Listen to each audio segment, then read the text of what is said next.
Compliance was the kind of precursor to our ESG team, which was officially established in 2011. We signed the PRI in 2012, and we incorporated ESG as a part of our central research group in 2015.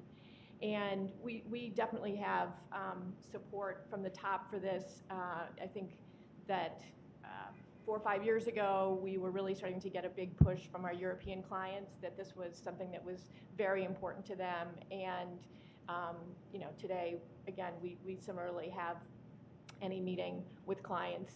This is a big question that they want to get some more information on and how we're integrating it. But I think the other thing that we emphasize at Wellington is that we really see that a focus on material ESG issues can be an opportunity for Alpha.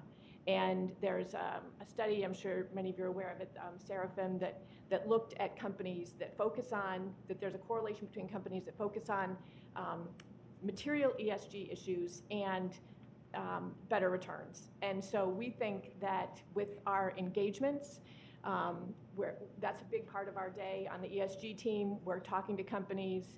We are getting information from them on what is their strategy and how are they going to execute that strategy. Do they have the right skill sets on their board? Is their compensation plan aligned to fulfill that strategy? Are they paying enough attention to the human capital part of their business and employee engagement and diversity and retention efforts?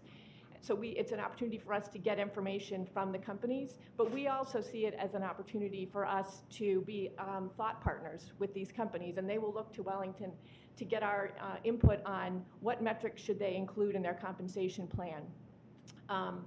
What kind of disclosure framework should they use for their environmental disclosure?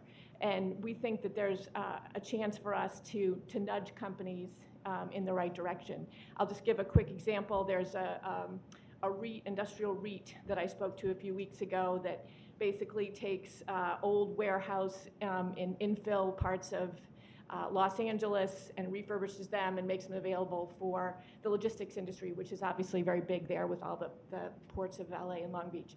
And they have good governance and they have a good management team, but they don't have any environmental disclosure. So we got talking about that and tried to understand what their thinking was and why they hadn't done that.